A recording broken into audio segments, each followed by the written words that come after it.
Welcome back बच्चों। Study time 11 में आपका बहुत बहुत स्वागत है। चलिए, आज का टॉपिक हमारा है जीवन के प्रक्षेत्र या डोमेन। जीवन के प्रक्षेत्र के बारे में हम लोग पढ़ेंगे। 3 डोमेन्स क्लासिफिकेशन जिसे हम कहते हैं। बच्चों, अभी तक 2 प्रकार के जीव हमें देखने को मिले हैं। कौन कौन से?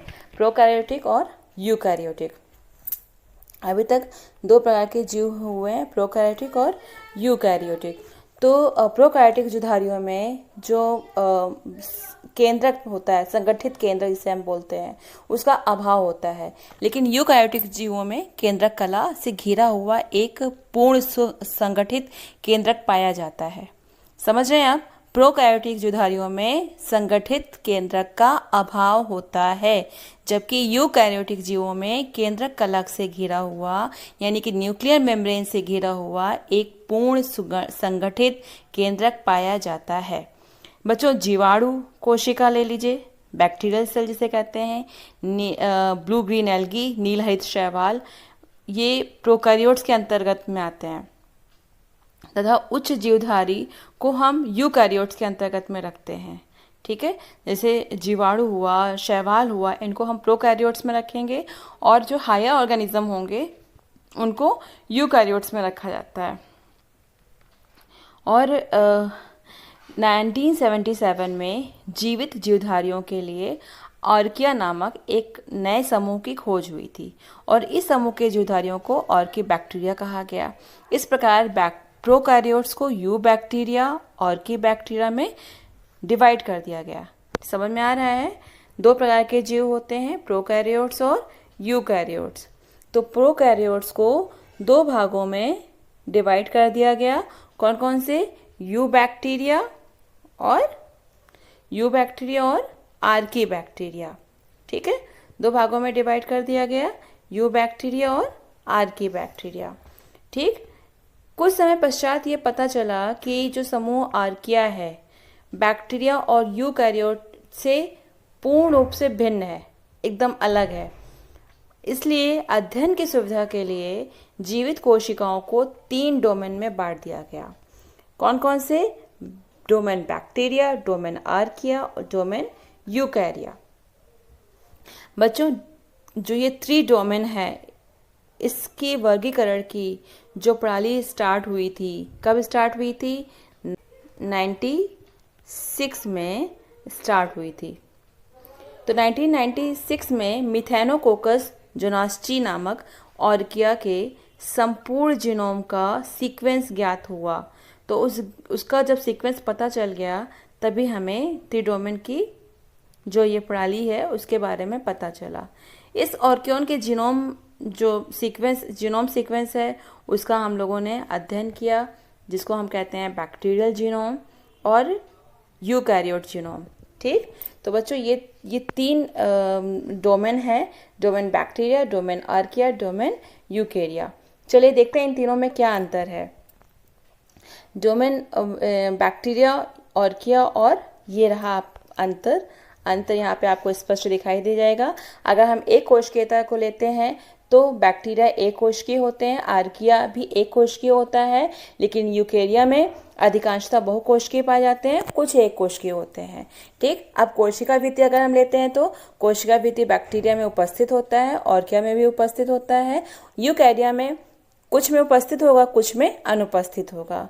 ठीक, फिर तीसरा क्या है? कोशिका कला है। कोशिका कला लेंगे तो कोशिका कला बैक्टीरिया में इसका जो फॉस्फोलिपिड होता है वो अनब्रांच्ड होता है, अशाखित होता है। आर्किया में ब्रांच्ड लिपिड पाया जाता है और यूकैरिया में भी अनब्रांच्ड, यानी कि बैक्टीरिया और यूकैरिया में अनब्रांच्ड फॉस्फोलिपिड होगा और आर्किया में ब्रांच्ड फॉस्फोलिपिड होगा। केंद्र कला तो मैंने आपको पहले ही बताया था, बैक्टीरिया और आर्किया में अनुपस्थित होता है और यूकैरिया में प्रेजेंट होता है। कलाबद्ध कोशिकांग ये बैक्टीरिया और आर्किया में नहीं पाया जाएगा, लेकिन यूकैरिया में पाया जाता है। राइबोसोम देखिए, 2 तरीके से होते हैं, 70S और 80S। 70S और किसमें पाए जाएंगे? बैक्टीरिया और आर्किया में 70S होंगे, जबकि यूकैरिया में 80S भी पाया जाएगा और 70S भी पाया जाएगा। एंट्रॉन बैक्टीरिया में एब्सेंट होगा, अनुपस्थित होता है, और आर्किया में कुछ पाया जाएगा, कुछ नहीं पाया जाएगा।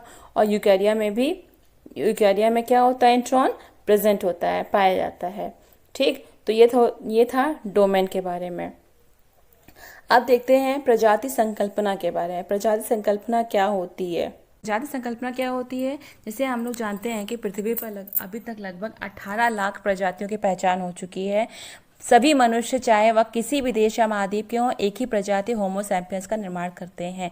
मतलब वो किसी भी जगह पर होंगे, चाहे देश में हो, चाहे महाद्वीप पर हो, कहीं पर भी होंगे, अगर वो मनुष्य हैं तो मनुष्य का वैज्ञानिक नाम क्या होगा? होमो सैपियंस होगा। ठीक, तो प्रजाति का मतलब क्या होता है? प्रजाति कहते किसे हैं? वास्तव में प्रजाति की पहचान करने अर्थात निर्धारण करने के अनेक तरीके हैं। पहले प्रजाति का निर्धारण केवल आकारिकी समानताओं के आधार पर किया जाता था, तो इसे हम एक स्थिर इकाई के रूप में देखते थे। ऐसा माना जाता था कि प्रजाति इम्यूटेबल होता है, यानी कि इसमें कोई बदलाव नहीं होता है और इसका केवल वर्गीकरण में ही, टैक्सोनॉमी में ही प्रयोग होता है। प्रजाति जैसे पहले थी वैसे आज भी है, भविष्य में भी वैसे ही रहेगी। फिर कुछ वैज्ञानिक आए, जॉन रे नाम के वैज्ञानिक आए, इन्होंने बताया कि स्पीसीज, प्रजाति को हम स्पीसीज कहते हैं, ठीक है, और स्पीसीज शब्द से प्रतिपादित किया और इसे अभी तक लीनियस तक सभी यही मानते हैं कि प्रत्येक प्रजाति के विशिष्ट व विभेदक अकार्यकीय लक्षण होते हैं जो अन्य प्रजाति के सदस्यों में नहीं पाए जाते हैं। यानी कि एक प्रजाति के लक्षण दूसरे प्रजाति में नहीं पाए जाते हैं। जैसे लेकिन पक्षियों की अनेक प्रजातियों में नर व मादा पक्षी एक दूसरे से बाह्य लक्षण में एकदम अलग होते हैं। मधुमक्खी है, कुछ अन्य कीट भी है, उसमें नर और मादा और श्रमिक अलग अलग रूप के होते हैं, इनको अलग अलग तरीके से पहचाना जा सकता है। ठीक, और मास व फर्न में गैमेटोफाइट और स्पोरोफाइट ये दोनों अलग अलग होते हैं।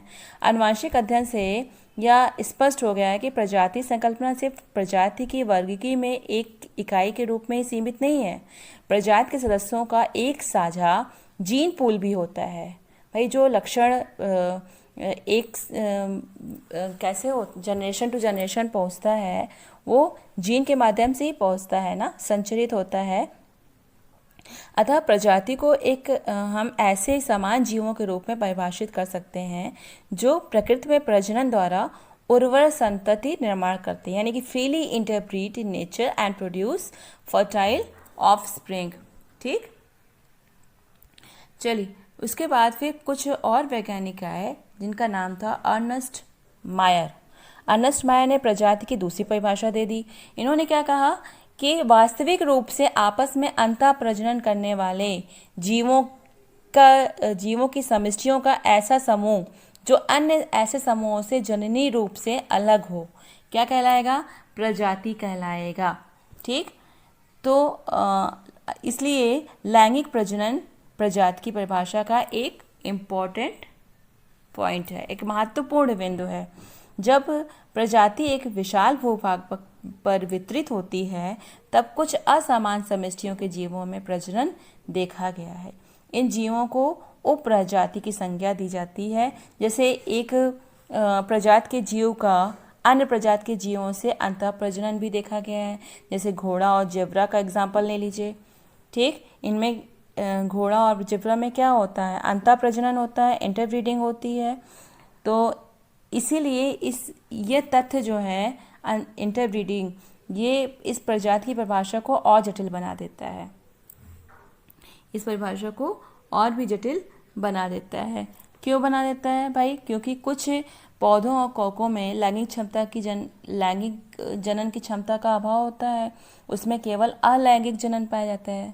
ठीक, साथ ही प्रोकैरियोट्स है, उसमें भी लैंगिकता ही भिन्न प्रकार की होती है। अतः ऐसे जीवों की प्रजाति निर्धारण में अंतः प्रजनन को आधार नहीं बनाया जा सकता। इन प्रजातियों की उनकी बाह्य समानता और साझी पूर्वजता के आधार पर ही उनको हम पहचान सकते हैं। तो देखिए क्या लक्षण होते हैं प्रजाति पहचानने के। पहला देखिए, एक प्रजाति के सदस्य सामान्यतः संरचनात्मक और कार्यात्मक, यहाँ पे ध्यान दीजिएगा, संरचनात्मक और कार्यात्मक रूप से समान होते हैं। ठीक, दूसरा क्या है? एक प्रजाति के सदस्यों का जीन पूल समान होता है, यानी कि एक प्रजाति का जो जीन होगा उसके जो सदस्य होंगे, मतलब जो एक प्रजाति के सदस्य होंगे, उनके जीन्स जो होंगे वो समान होंगे, जीन पूल समान होगा। थर्ड क्या है, एक प्रजाति के सदस्य प्राकृतिक रूप से अंतः प्रजनन करते हैं। ठीक। नंबर 4, एक प्रजाति के सदस्य अन्य प्रजातियों के सदस्यों से जननी रूप से अलग होते हैं। 5वां है, एक प्रजाति के सदस्य निकट पूर्व में साझी पूर्वजता दिखाते हैं, अर्थात निकट संबंधी होते हैं। मतलब एक ही प्रजाति के सदस्य होंगे तो आपस में क्या होंगे, आपस में रिलेटिव होंगे, आपस में कोई ना कोई संबंध होगा।